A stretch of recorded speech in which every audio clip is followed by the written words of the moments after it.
Welcome back to the deep dive. All right, you handed us the sources, Fox Corporation's fiscal 2026 Q1 earnings report. And the mission seemed pretty clear.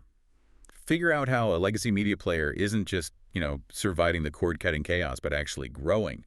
We're looking for those core strategic moves. And looking at the numbers, it is, well, genuinely surprising given everything happening in the market. Total revenue up 5% to $3.74 billion. Adjusted EBITDA also grew 2%, hitting $1.7 billion. Yeah, and for anyone less familiar, adjusted EBITDA, that's basically core operational profit, stripping out things like taxes, interest, all that noise. Exactly. It gives you a cleaner picture of how the actual business operations are doing. And the context here is just huge. I mean, the really impressive bit is doing this without the boost they got last year from all that political ad money. That's a major headwind to overcome. So posting growth without that safety net, that's pretty remarkable. Which brings us to the big question for today, right? How are they managing to grow both distribution and advertising when, well, everyone's talking about decline? They seem to be finding stability, even seeing ad markets surge while others struggle. How? Okay, let's unpack the first big piece of that puzzle. Yeah. The strength of their live content. We're talking live news, live sports. Management actually called Q1 the most robust advertising market seen for some time, specifically in those areas. Yeah, and what's interesting is they're saying this strength isn't just last-minute scatter buys. It's coming from the upfront market and continued strong scatter. It really shows how valuable that live, can't-skip-it content is becoming. Which leads us right into Fox News Media. The numbers are pretty stark. Most watched cable network total day in prime time. Yeah, leading to their highest Q1 ad revenue ever in Fox News Media history. Wow. And competitively. Well, that's where the pricing power comes in. They grabbed a 63% share in total day audience, that's P2 plus more says, persons 2 and older, and 65% in prime time against their news rivals. So massive dominance. Advertisers don't have many other places to go for that kind of reach in news. Pretty much. But here's the kicker, the strategic insight for, anyone buying ads. It's the efficiency.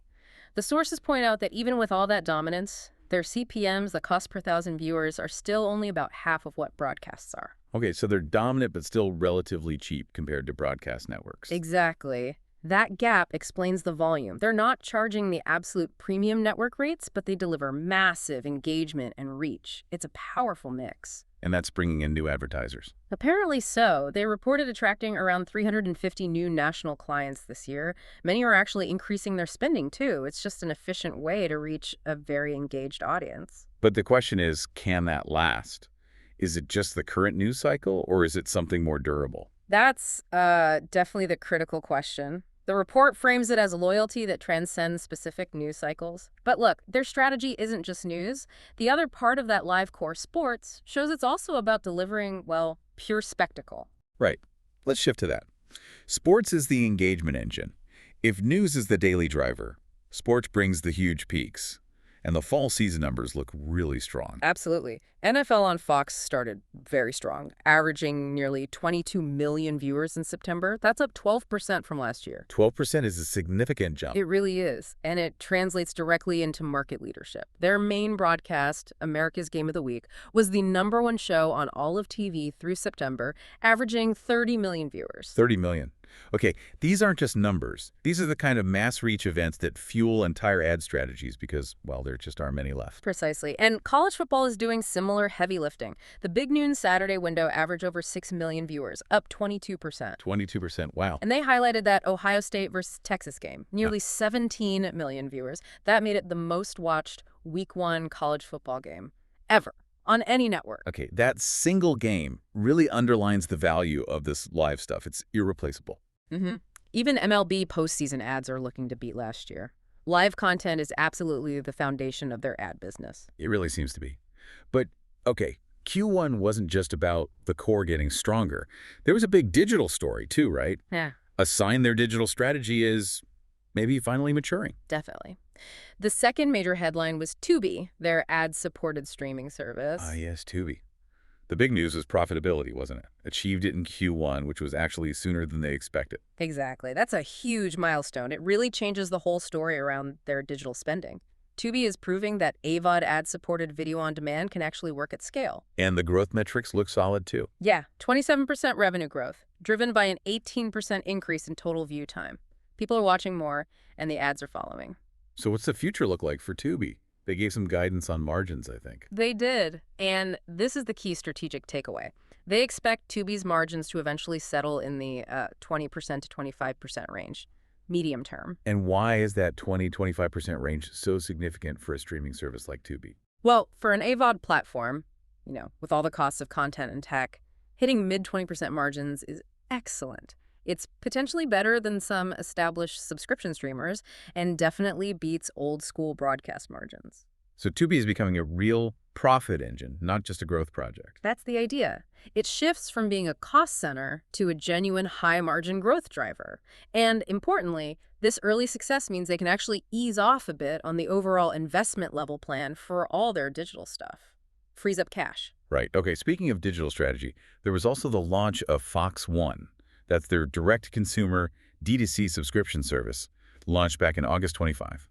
Yeah, D2C meaning selling straight to you, the customer, cutting out the cable middleman. And they're thinking behind Fox One. It's quite strategic. They call themselves distribution agnostic. They think their best stuff, the live news and sports, works best in a bundle. Could be the old pay TV bundle, could be this new D2C one. So Fox One is aimed at the cord cutters, or people who never had cable. Exactly. The cord cutters or cord nevers. That's the target. But they aren't expecting massive subscriber numbers right away. No, expectations seem pretty grounded. Low to mid single-digit millions of subscribers.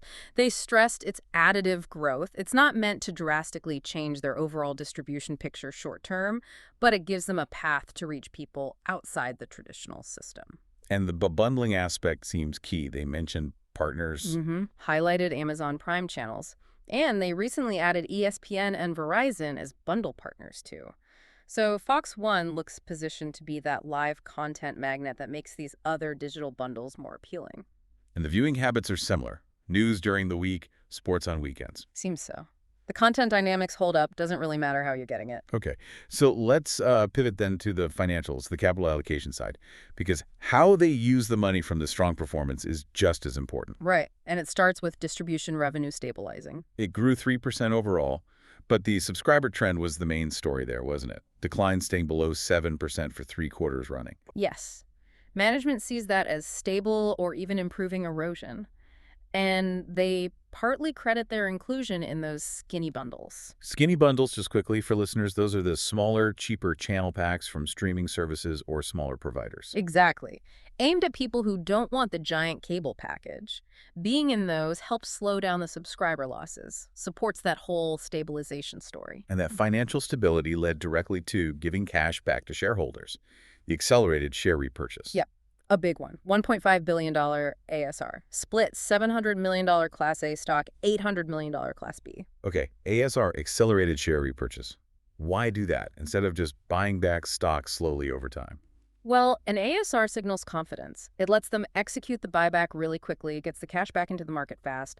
It's a strong commitment signal for management. But the split was interesting. More money, $800 million, going to the Class B stock. Why do that? Pure financial efficiency, really. The Class B stock was trading at like a 10% or 11% discount compared to the Class A stock at the time. Ah, okay. So they could buy back more shares for the same amount of money by focusing on the cheaper Class B. Precisely. It maximizes the bang for their buck, boosts the impact on earnings per share, the EPS. A very disciplined move. And this is all possible because of their balance sheet, which they called industry leading. What were the numbers? $4.4 billion cash, $6.6 billion debt. That's right, a strong position, which naturally leads to the M&A question, mergers and acquisitions. They said they will look at deals, but be very disciplined. Only looking at areas with tailwinds, as they put it. So building on the growth areas, live content, digital, ad tech, they want to avoid things that need huge turnarounds or are based on dying business models. And maybe the most crucial point in the whole report, what they won't buy. Yes. A very hard line.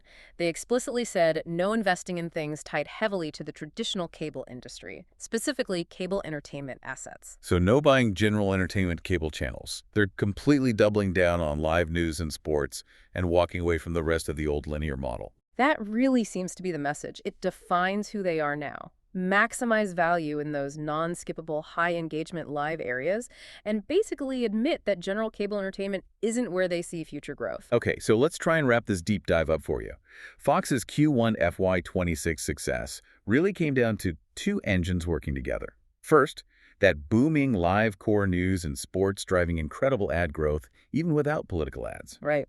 And second, the digital side finally delivering, with Tubi hitting profitability ahead of schedule, aiming for those strong 20-25% margins, plus the strategic launch of the Fox One D2C service. And they used that strength to return cash efficiently via the ASR and laid out a very clear M&A path focusing only on growth areas, actively avoiding legacy cable entertainment. It's a very clear, focused strategy built around the value of scarce live content, which leads to, I think, a really interesting final thought for you to chew on as you watch the whole media space evolve. Given this intense focus on live and their explicit rejection of cable entertainment assets for M&A, how long before this kind of strategy makes the old definition of a broadcasting company feel, well, obsolete?